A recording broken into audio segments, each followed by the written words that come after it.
We started off being the thermal business group, but we said that does not encapsulate the mission, right? If we're driving change, driving energy for a better world, we must acknowledge the need to evolve and change.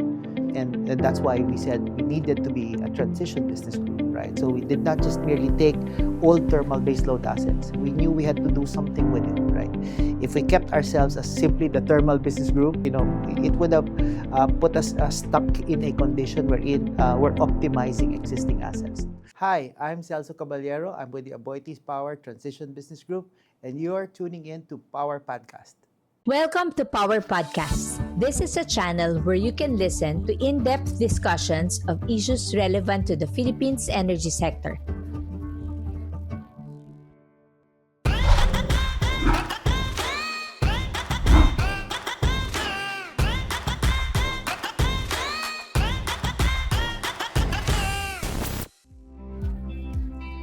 Power Podcast is a production of Power Philippines, the only online publication in the country dedicated to covering energy development across the archipelago. We cover all news and issues that spark meaningful conversations among members of our growing online community. We share the belief that sustaining the growth of the energy sector is vital to the growth of the country itself. The Philippines is at a critical point in its energy transition.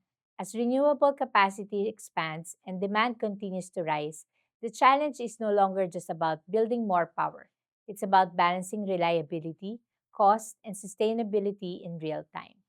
In this episode, we sit down with Celso Caballero III, President of AboitizPower Transition Business Group, to understand how one of the country's largest power players is navigating this shift. From baseload and battery storage to grid realities and Energy Trilemma, this conversation unpacks what it really takes to keep the lights on while moving the sector forward. So, C3, thank you for doing this interview, coming back to Power Podcast. So before, sir, we started with the hard questions first, but this time around, we wanted to get to know you better. So before we get into the energy sector, take us back to the beginning. Where did you grow up? Where did you study? Although nabanggit mo na sa akin kanina, the best university. Yes. And was energy even on your radar when you were starting out? Right. Well, first and foremost, Mayie, thank you for having me here today. Again, let me apologize in advance. I will not speak as eloquently as your other guests. I'm an engineer, so I know how to build stuff and run stuff, and that by and large is my expertise. So I grew up in Marikina, by and large, right? I had early days in Antipolo and Quezon City, but largely in Marikina. I grew up with a family of I have 4 siblings, right? 2 brothers, 2 sisters. My father's an engineer too, so you can see where the influence came from. So I've always wanted to become an engineer, right? At a certain point in time, I dabbled into thinking about doing law, but I realized that was expensive. So since I was math oriented, I really focused more on engineering, and I ended up studying in the Royal Catholic and Pontifical University of Santo Tomas, no, my alma mater. Since then, I've taken master's studies in De La Salle, right, where I'm still pending my Strama paper, but running for silver medal though.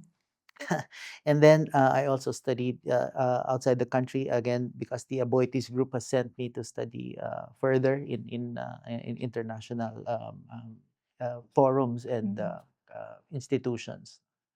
So walk us through your career journey. Mukhang very very trusted kayo ng mga Aboitises. I think you've earned also na 'di ba na pinadala kayo sa abroad. Right? Yes. So walk us through your journey, the roles that shaped you before landing Yes. at Aboitiz Transition Business Group. So I started off as an Aboitiz scholar, right? So Wow. so even my engineering studies, it was the Aboitiz family that really funded my education, right? So I was a waiter in McDonald's, trying to make ends meet. It was through them that I was able to finish my engineering degree, eventually take up masters and studies abroad. No, so I started off, but the Aboitiz group, they want you to come join them on your own voluntarily, and so. Since I was hard pressed for money then, so the first company I joined was the Shell group of companies, right? But I also learned a lot about running multinationals with the Shell group of companies. But 2 years later, I did get an offer from the Aboitis Group to go back, and I ended up in their industrial gas business. Spent 8 years there. Then after that, I moved to power, right? I started off in hydropower, right? Where we were doing pretty well there. We were responsible for the real life of the Ambuklao Binga facilities over in Benguet. And some of the major changes in the power industry started there, right? And then after that, my bosses said I needed to grow a soul, so they made me responsible for the Weather Philippines Foundation, right? So I did run a foundation another 4 years, and then I went back into power. So since then, I've been handling the thermal assets, which is now called the Transition Business Group of the Aboitis Group. So you're now president of the AboitizPower Transition Business Group. That's right. Looking back at the path that got you there, was there a specific moment, a decision, or even a setback that you'd point to as the turning point in your career? Yes. So actually, I was doing pretty well in the industrial gases business of the Aboitises, but I got invited by my mentor then to join the hydropower division. And I think my assignment in the mountains for 4 years was the turning point, no? Because there, I realized that the complexity of the power sector, right? So in a lot of people's minds, should be easy, no? There's solar, there's wind, there's hydro. Why can't we use that to power our day to day? Then I realized the complexity of it. No, even in building a basic hydropower plant, you can't imagine the number of permits and hoops one has to jump through in order to just real life a hydropower complex, no? It needs a lot of conviction and belief in what one is doing, right? That what we're doing is bettering the world, right? Changing energy for the better, no? Not simply business, no? You can't get into this um, addressing all these complexities if you don't have real conviction in it, no? And I'm very happy to be part of the Aboitis Group because they really showed me that they were intentful in their need to drive change for a better world.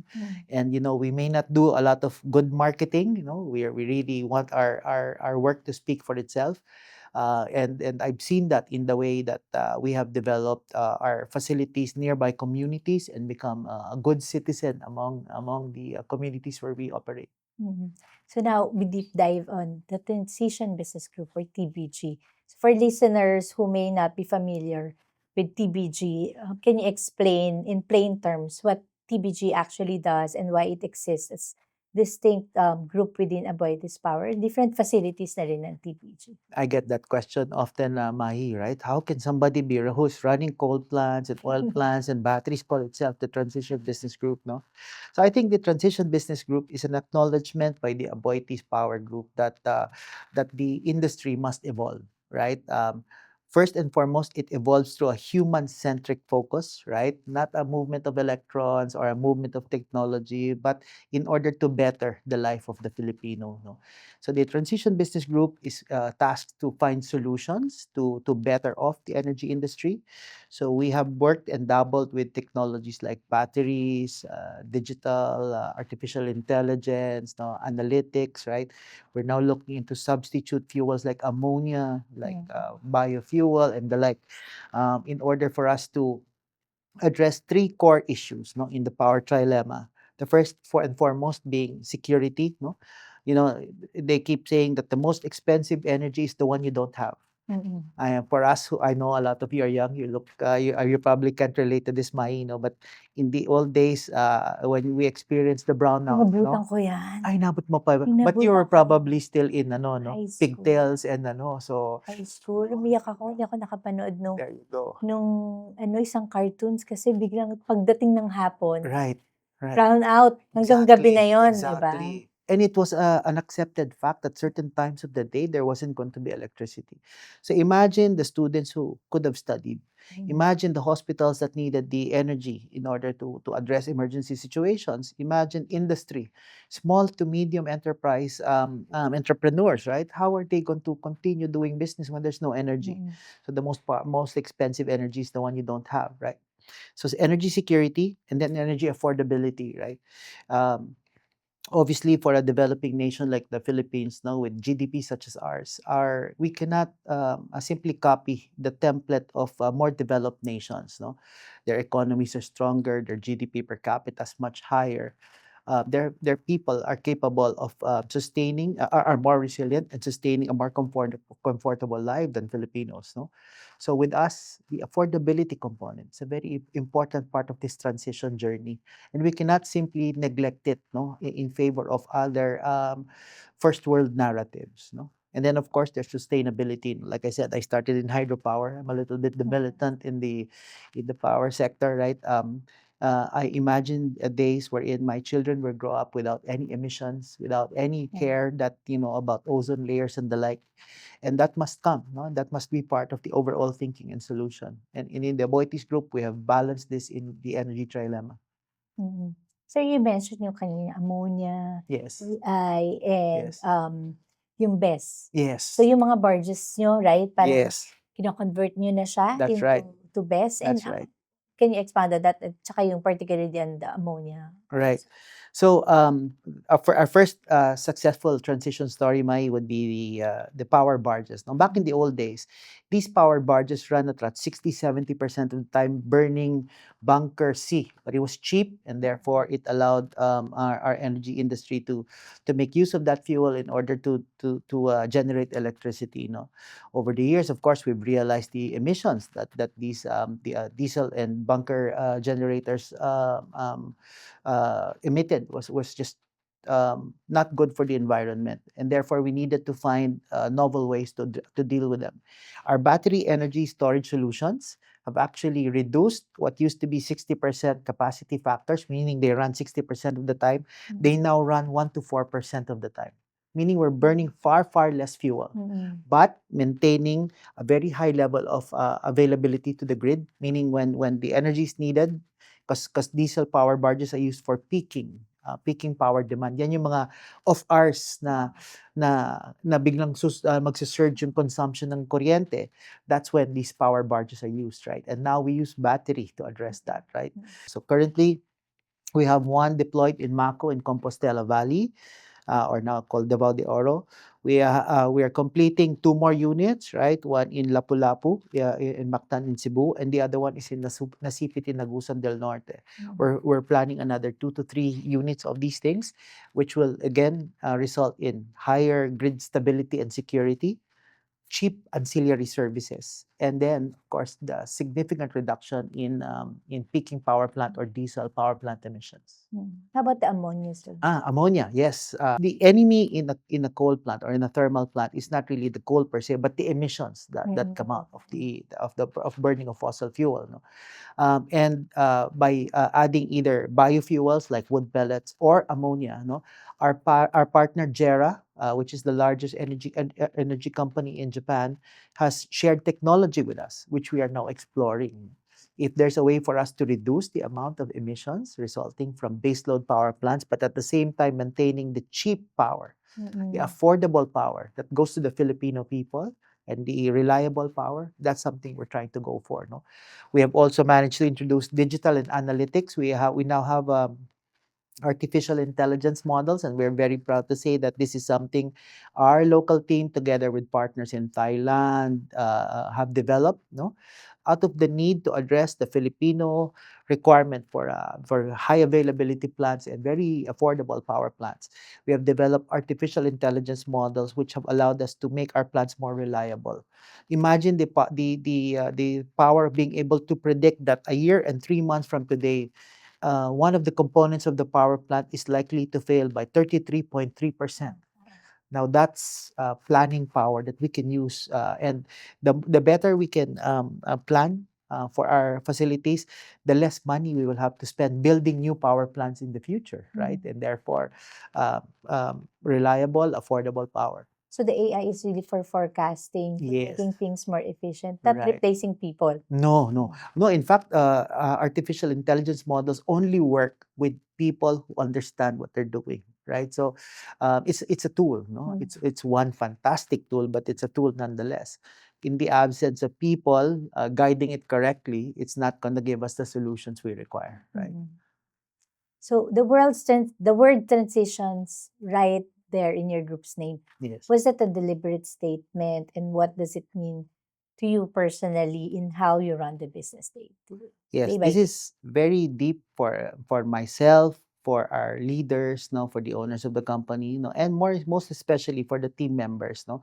Yes, it's very deliberate. We started off being the thermal business group, right? But we said that does not encapsulate the mission, right? If we're driving energy change, driving energy for a better world, we must acknowledge the need to evolve and change.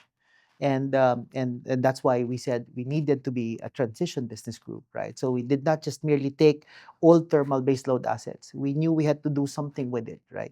If we kept ourselves as simply the thermal business group, and be, it would have put us stuck in a condition wherein we're optimizing existing assets. The intention is not that. The intention is to evolve. The intention is to find better ways, more affordable ways, more reliable ways, more sustainable ways of generating electricity. I look forward to the day that one day, we no longer talk of the energy trilemma because it's embedded in the solution. We're not yet there. It's exciting times. People see challenges. We in Aboitiz see opportunities, right? Opportunities for people to step up and use that innovation to find the next solutions. What's the scenario like when you have already transitioned? Well, first and foremost, I'd be well redundant, no, by then, no, and hopefully by then I'd already be teaching in university, in the University of Santo Tomas, hopefully, right?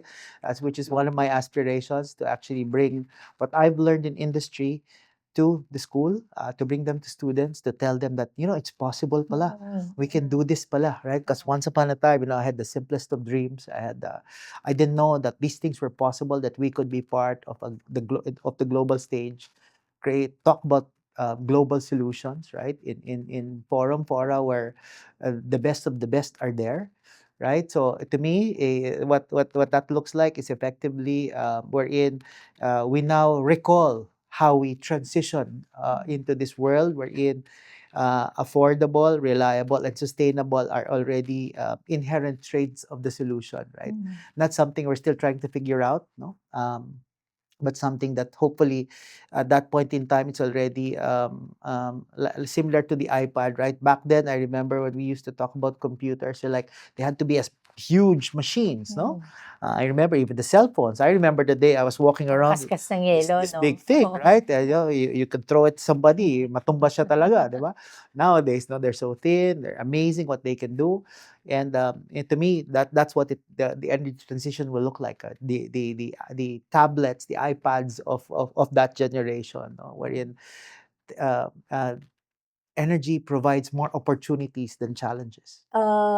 Is it really possible that we move away from coal? May ganun scenario na 100% RE or hindi talaga pwede because as you've mentioned, or as we all know, coal is base load.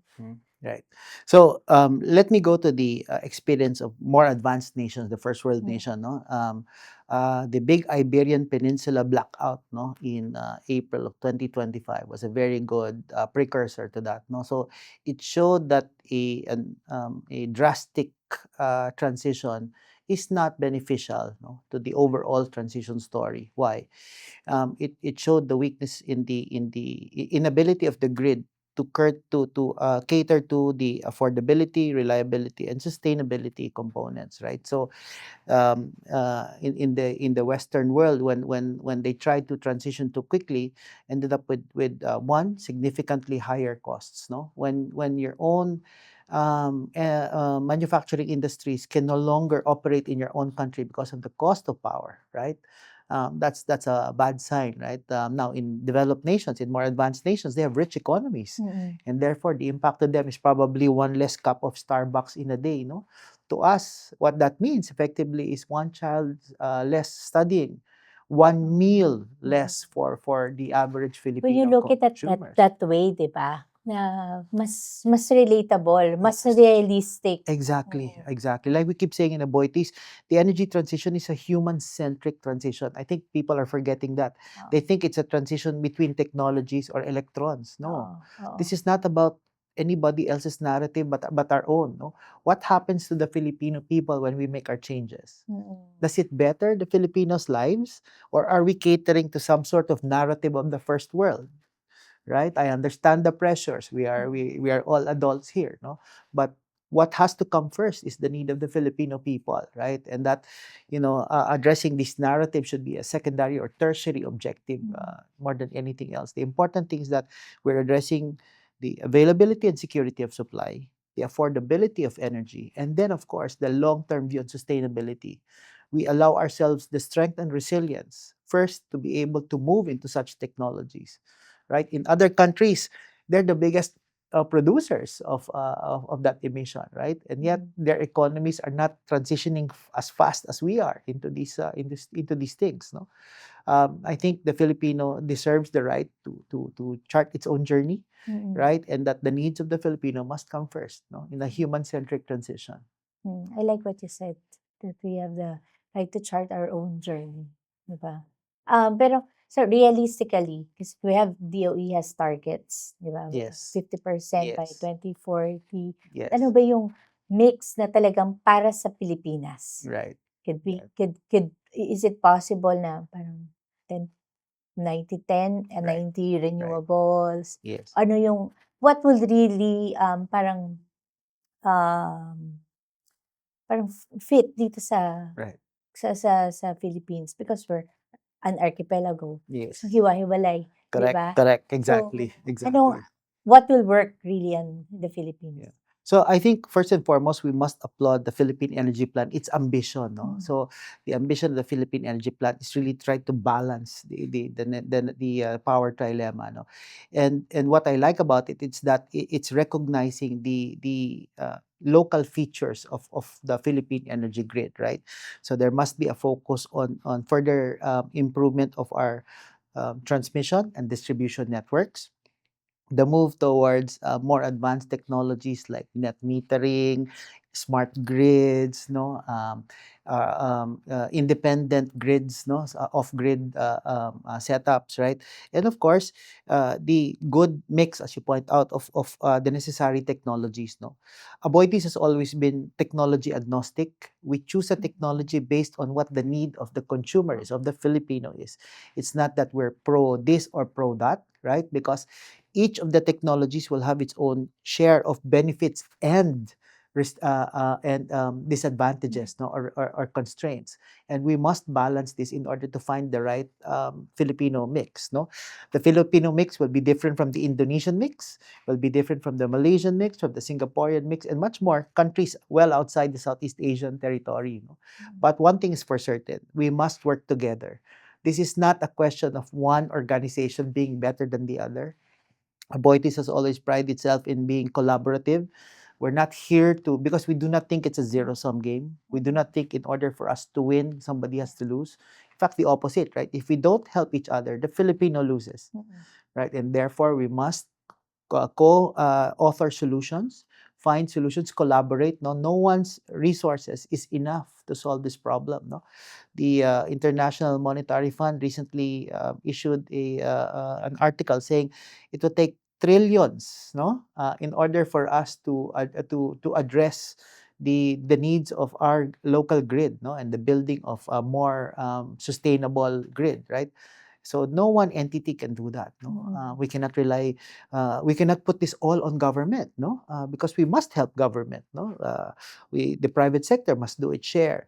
Even people consuming energy must be responsible in the way it consumes energy as well. Right? We all have a share in this. No, and I think ultimately the right mix is the human mix of not technology, but the human mix of the necessity for ample supply at an affordable rate, which will have the least long-term impact.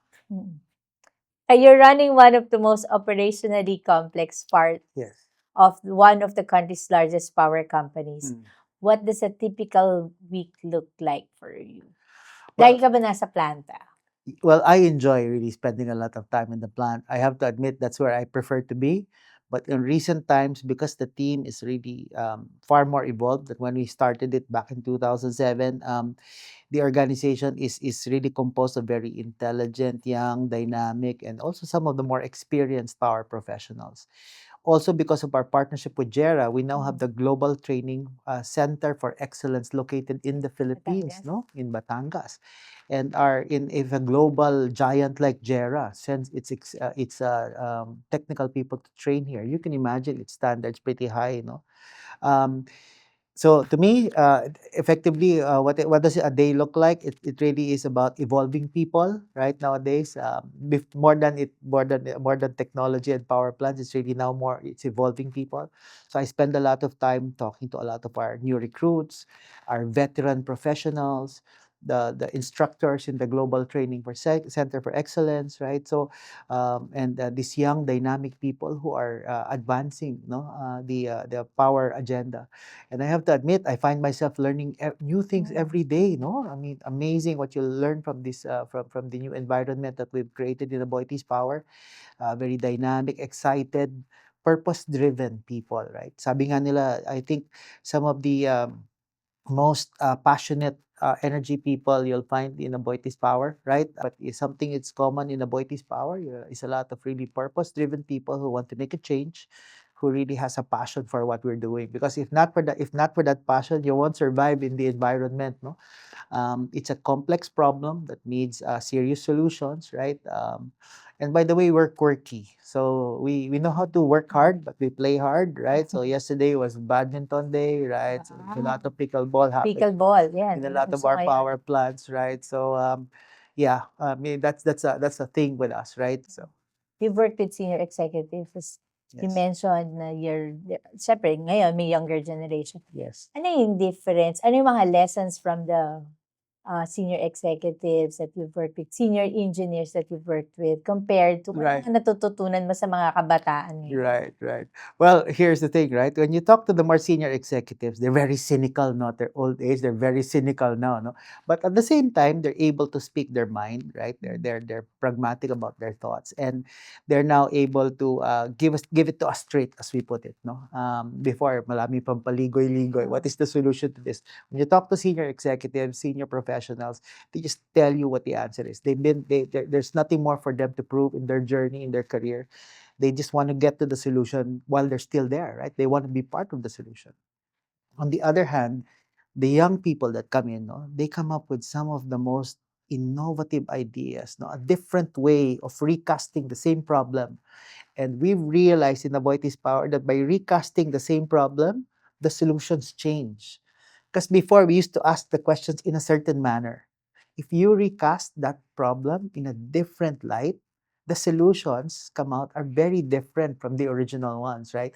And that different way of looking at things is a very novel way that we found in Aboitis to be able to address traditional problems. No? Plus, I learned all my Jejemon thing, right? My K-pop, no? So now I know how to do that, and these other Tsaka things. yung mga Right? yung mga, ano ba yun? Yung mga LOL, Yes. ROL, Oh, something like that. exactly. Oo. If I want to understand my children, all I need to do is talk to my younger executives. So when I come home, 6, 7, 6, 7, my children like, Dad, where'd you learn that, right? I'm updated. I'm updated, right? So one of the biggest jobs I have in the office is mentoring young executives, right? And they don't realize it, but they've taught me a lot. They think they're learning a lot from me, but in reality, I've learned a lot from them, right? To be able to bring my notion of solutions into this new generation of thinking. And I think that's a very important transition in itself. Like I said, this energy transition is a human transition, which people keep forgetting, right? It's not a technological transition. It's not a transition of electrons. It's a human transition, and we must prepare the future, right? If we do not train these young ones to become the solutions of tomorrow, they will find themselves with a very complex and complicated energy system, which they won't be able to make heads or tails of. But if you train them as early as now, so they understand the context, and then plus their innovation, I think it's just the best mix of things. No. in transitioning some thermal assets to include battery energy storage systems, how does AboitizPower balance the trade-offs between reliability, cost, and sustainability in the current Philippine energy market? Right. When it's cast as a challenge, no, I think that's what gets people stumped and unable to move forward, right? So in Aboitiz Power, we'd like to see this as opportunities, no, opportunities to change energy for a better world, and like the battery energy storage solution is exactly that. It's one of those things that we said, okay, this is the status quo today. This is the objective to make it more sustainable, make it more affordable, but keep the reliability of it because ancillary services are a necessity. And so we went out, scouted, had an open mind about which energy solutions were feasible for us, for our conditions in the Philippines, and we found the battery energy storage solutions. We're very proud to say that the only floating energy storage solution, I think in Southeast Asia, I haven't confirmed the rest of Asia, but in Southeast Asia, is the one we have in Mako in Compostela Valley. We put a 49 megawatt lithium polymer, lithium ion battery on a power barge. Right now, what used to be there's a diesel engine there that used to run 60-70% of the time is now running simply as backup 1 to 4%, and the ancillary services necessary to keep the grid stable is being addressed by this floating battery unit that's there. Right, so it has upgraded the skill set of the engineers. It's better for the community. It maintains the same level, if not better, of uh, technical support for the grid. It provides very high reliable ancillary services. And at the end of the day, it's a technology that now the Filipino people has, right, and is able to keep up with world technology, but used in the Filipino context, right? So you said it's the only uh, best in Southeast Asia of that kind. In It a means, barge, yes. si AboitizPower lang din yung gumagawa nito. Just sa Philippines, no other energy companies, local energy companies have done this. That floating solution, as far as I'm aware, is just us, right? All the remaining batteries that I am aware of in country are all land-based, right? So we tinkered with that because we felt that there were space constraints, one. Two, the ability to transfer this battery. Imagine if you needed it more in a different area, we could move that battery, right? At the moment's notice to address Filipino needs, no? It's not that we invent technologies, no? We partner with providers, help them. So this was not a normal design of theirs. We helped them come up with a design that was specific to the needs of the Filipinos. We saw the demand, we saw the need of our kababayan, and we said we needed to find a solution for this. And that's how this very innovative solution came to be. No? We partnered with the local government, we partnered with the supplier, we partnered with the grid operators. Ano bang what do we need? How do we connect it? Right? And then we also did our own simulations of resilience, because in that area maraming bagyo, maraming so what happens? How do we make it more safe? How do we make it more available to the Filipino people? And that we're very proud of, right? So every energy solutions system we build is specific to the need of the area, so we don't try to copy and just do it the same thing everywhere. It's not one size fits all. That's right. That's right. With AboitizPower increasing its renewable energy capacity significantly, like solar, hydro, geothermal, while remaining thermal operations, how is a transition business group preparing for the expected surge in variable renewable energy supply? That's right, yes. So first and foremost, Mayie, let me just say that the Aboitiz Group, we have been in the forefront of renewable energy long before it was sexy, right? Hydroelectric Development Corporation, or HEDCOR, is one of the pioneers in micro hydro, mini hydro development in the country. No, we had roughly almost 1,000 megawatts even before it was popular to call it renewable energy. Right, AboitizPower was doing that already. One of the sources of pride of an Aboitiz scholar like myself. Having said that, now that we find ourselves in this era, because there's more and more renewable energy, baseload power plants are finding it more and more difficult to address the intermittency that results. Can you imagine? So right now you have about a 10,000 megawatts. Let's just assume big number, no? Then cloud cover happens. All of a sudden, how many thousand megawatts will just disappear? And because of that, right now our job in the Transition Business Group is find a way to be able to live with the intermittency of the renewable energy situation. So therefore, our plants have to be more operationally flexible. We need to use technologies like battery, fast start, even change the manner of operations of power plants. No, in other countries where they have accelerated this transition, they had to shut down many of their baseload power plants, only to realize later on that they had to restart them again because they did not have the backbone for a resilient power grid. Now, again, they are rich countries. They can afford to make that mistake. We in the Philippines cannot, right? A major outage like that will cost significant money that should have gone to welfare and social development. So our job in the Transition Business Group is to find the solutions that work well in a period of high renewable energy penetration. I think na nasagot niyo na 'to, sir, kanina. But if you can expound pa, can you share how digital transformation initiatives of Aboitiz TBG are changing operations and maintenance for your thermal and hybrid assets? Right. Thank you. So we have some of the largest baseload power plants in the country, right? In the early stages when these things were built, we found ourselves in a situation of reliability challenges, no? For various reasons, no? The I guess the quality of the technology, the builds, and all that. No, so in order for us to address this, we needed to create artificial intelligence models that now mimic the performance of the power plants. We created what is called as a digital twin. So we're now able to simulate anything that can happen to a power plant in a digital space, so we can prepare better for it when it does happen in reality. Right, we're able to predict when it happens. We're able to prepare solutions even before it happens, right? Because we know what the criteria is and what the behavior of the power plant is going to be like.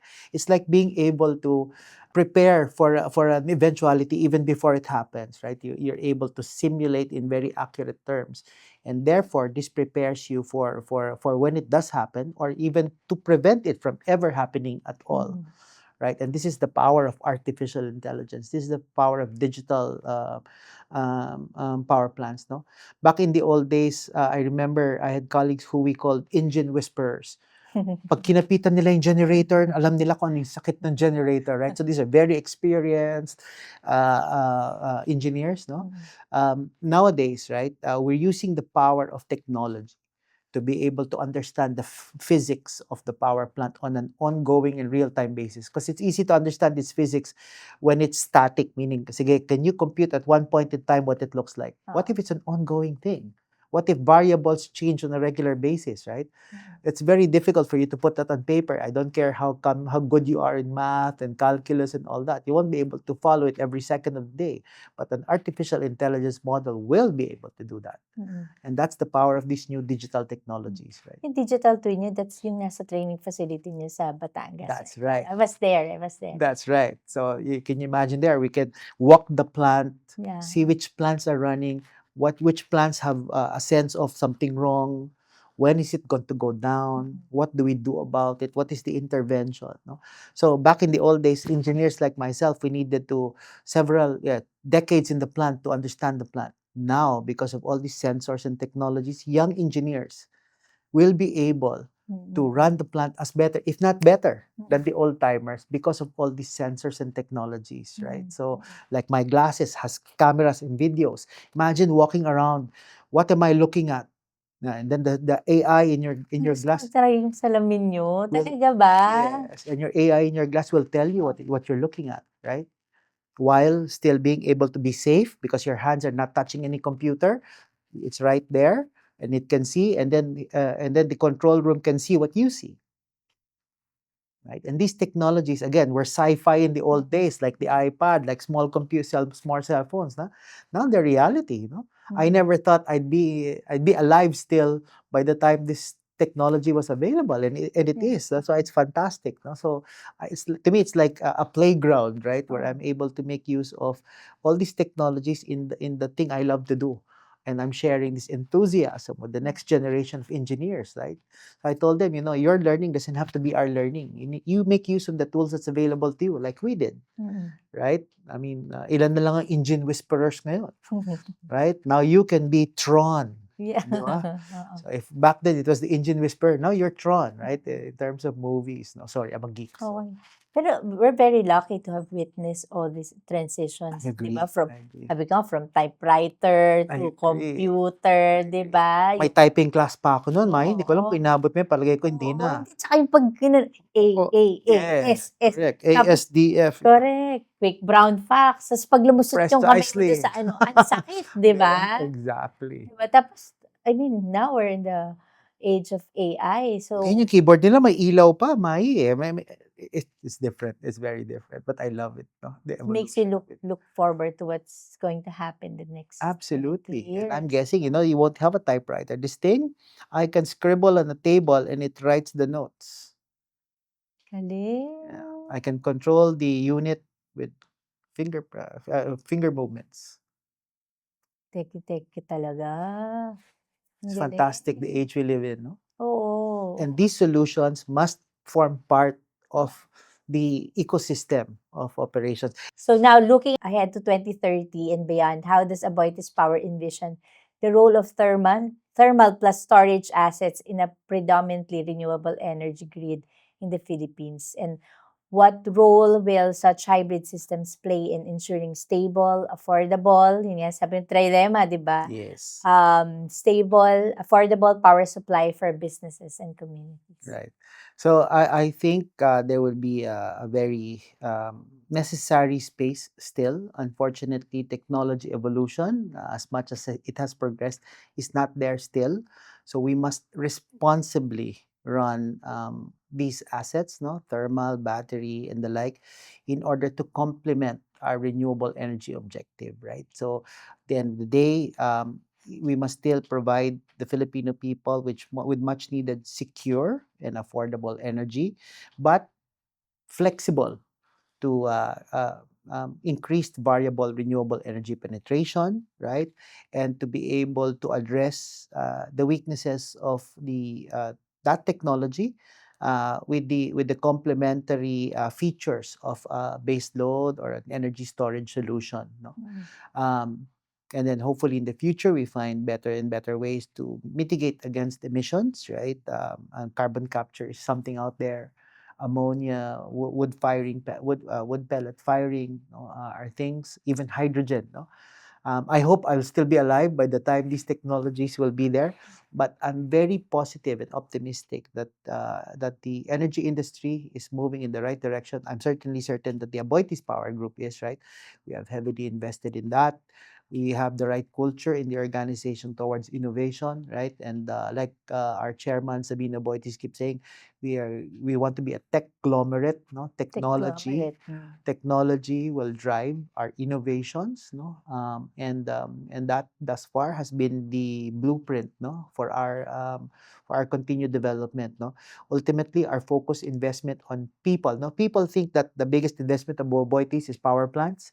No, the biggest investments of the Aboitiz Group is people, right? We wouldn't be where we are today if not for that. And we think that by continuing to invest in people in a human-centric transition, that will be I guess, the secret juice to our tomorrow. Huwag ka mag-alala, abutan pa natin yung mga lumilipad na kotse. I hope so. I hope Net so. zero. I hope, you're right, ah. Kasi back then, I was Abutan looking pa at natin drones, yan. parang hindi siya Oo. posible. Ngayon, it's like, you're right, ah. You're absolutely right. Kaya natin. So ngayon, quick fire.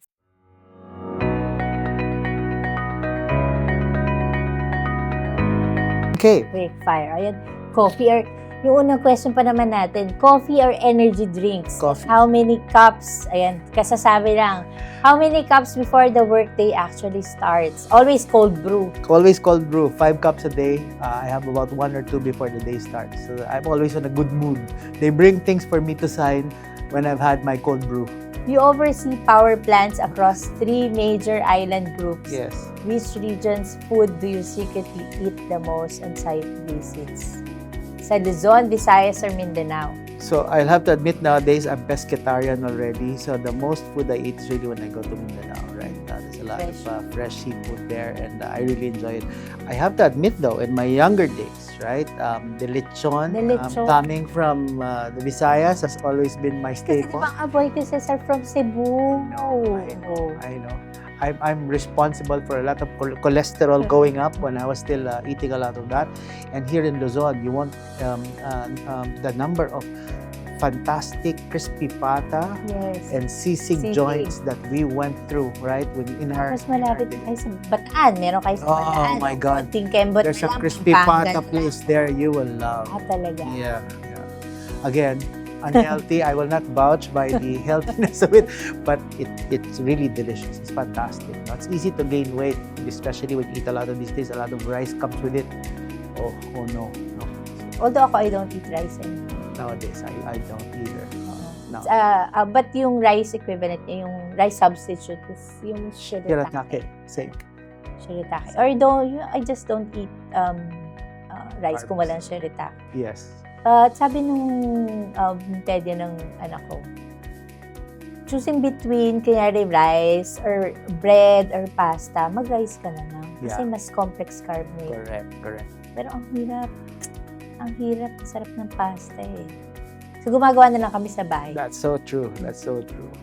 Nagkaroon ng big earthquake sa Cebu, Davao, di ba? Parang, so niremind tayo na kailangan mag-prep. So, meron ka nung go bag. Bags, I have meals ready to eat, I have filter solutions, I have emergency ham radios. Pito. I forget. That I 3D print my own whistles. 3D print? Yes. Ang galing! Sige, punta tayo sa bahay ni C3. Pakiprint tayo ng pito. Anytime. Paano yun? Kasi yung go bag mo, usually mga canned goods, diba? We don't eat. No, I use military meals ready to eat that are in foil pouches and the like, right? In floating go bags. So you can use that as floaters as well if you happen to fall into water. Zombie apocalypse pala. Exactly. The Aboitis Group calls itself a tech-glomerate. Are you actually, sinabi mo na kanina, sir, you're super techie. So anong level na yung talagang sobrang even yung pinaka-techie guy mahihiya. Or parang tipo bang even Elon Musk na pwedeng, ay, magka-level kami nito. Well, I don't know kung magka-level. But see, ever since I was young, I realized that since I was not a rich person, right, the only way to equalize my condition with everybody else in the industry was to use technology, because I realized that a lot of people really shy away from new technology. I remember the first time Bluetooth became a thing. People used to call, they were always teasing me, oh, nandito na si Control. So I had this big thing hanging on my ear. Talaga? Yes. I was getting chastised for the technology I was using, right? But nowadays, Bluetooth is pervasive. Everybody's using it now, right? So I was one of the very early adopters. And back then, I used to write for magazines. I would submit my article. I would review gadgets. Even before it, ngayon kasi so uso na, right? People YouTube and blog about it. Back then, I used to write articles about the gadget, right? And then they'd send me the gadgets for free. That would be my pay. Right, back in the old days, right? So, and I was able to take advantage of technology in order for me to become better at what I'm not the naturally smartest person. I'm not, but I'm a very hard worker who does appreciate technology and how it, enhances. So nowadays, when I, for example, make a speech, right, I can put it on my screen and as if I memorized the whole thing. Or when I look at something, I have artificial intelligence in my head, right? I mean, how can you compete with something like that? I don't care how good you are. You can't beat the knowledge that's stored out in the cloud, right? I can ask it anything. It will tell me what I'm looking at, what these new technologies are, how to deal with it, so on and so forth, right? So I feel like technology is like the great equalizer. It allows us to leapfrog and address societal problems that are extremely complicated in the normal sense of solution making, right? It's really the it's not the arrow, it's the Indian, right? How person chooses to use technology will result in how big an innovation he or she can make in society. You've been in rooms with government officials, plant engineers, investors, and activists. Which group asks you the hardest question? Students. Because they ask unbiased questions. They have no leaning. They simply want to know the answer. And they do not contextualize. They don't care where you're from or if your feelings going to get hurt. They're just asking a question. As naive as it sounds to us older people, to my generation, they're actually coming from a good place, trying to understand the world as they know it. And that's why I like the questions being posed by students. They're the ones that challenge me the most, right? Because our answers need to be to edify, to help educate and elucidate things for the younger generation. And that to me is a bigger responsibility than simply addressing the problems of today. Many people do that. But not many people are focused on imparting and teaching for tomorrow. So again, sorry, the bias of wanting to become a teacher is there for me, right? So that's something I want to do before I depart this earth. Oo, maganda naman talaga. Teaching is a very noble profession. Hello, I was I became a journalist because I was inspired by my high school teacher. Exactly. Diba yung iba, yung mga parents, kaya ako naging ganito because because of my parents, ganyan, because I looked up to some, I became a journalist because of a high school teacher. There you go. Tapos nakalimutan ko na yung pangalan niya. Sandali. No, hi, Miss Antonio Corpus. Me, it's Butch Carbonell, it's Dr. Hashim, Dr. Teofilo de Guzman. See? Those are the ones that taught me. And it's part of giving back. Oh, yes. Lahat ng mga natutunan mo sa profession mo, diba, throughout the years. Correct. It's a good thing that you give back and you pay it forward. Exactly. Because yung knowledge doesn't stop on you, diba? Exactly. Maganda yun, diba? And if you want to talk about legacy, it's really what we pass on. Yes. Diba? Totoo. Not what we leave behind. Totoo. Very different schools of thought. True. If TBG at the theme song, something that plays every morning when the plants fire up, what would it be? I'm not a very good singer, but I guess what comes to mind is Here Comes the Sun. I'm an eternal optimist, right? So to me, despite what we are going through, there's always a brighter tomorrow, right? And that's what we live for. And that's what we get up in the morning for, do our very best for, right? Because there's always a bright future to look forward to.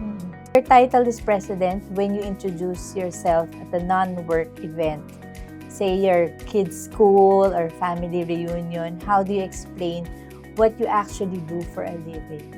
Well, first and foremost, whenever I introduce myself, I always say I'm an engineer. And I'm the dumbest person in the room. My job description is to play golf and drink coffee, right? That's what I typically do.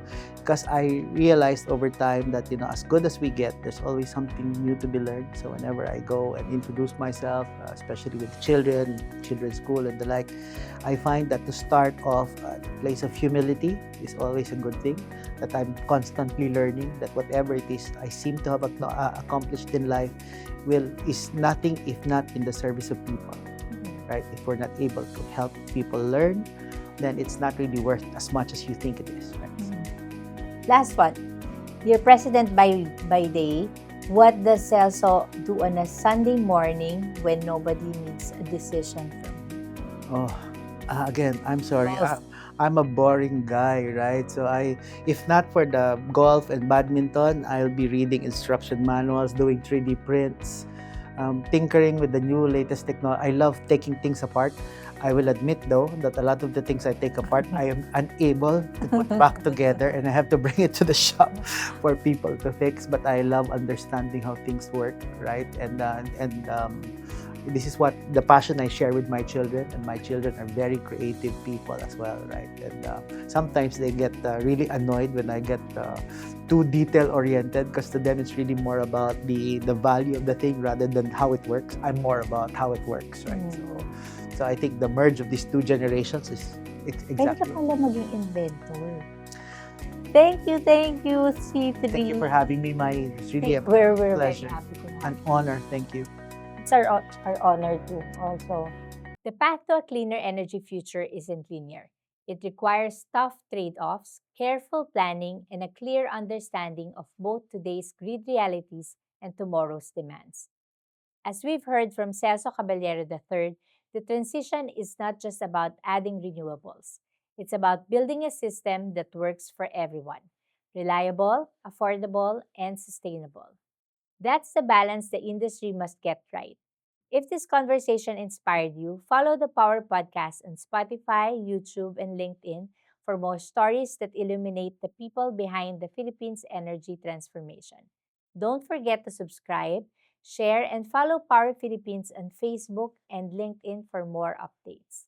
For your comments and suggestions, shoot us a message on Power Philippines Facebook Messenger account or email us at news.powerph@gmail.com. Stay updated on the country's energy sector by visiting powerphilippines.com and by liking us on Facebook. If you want to view this podcast again, check out our YouTube channel at Power Philippines News. This is Power Podcast. I'm Mayie Tanglao. See you in the next episode.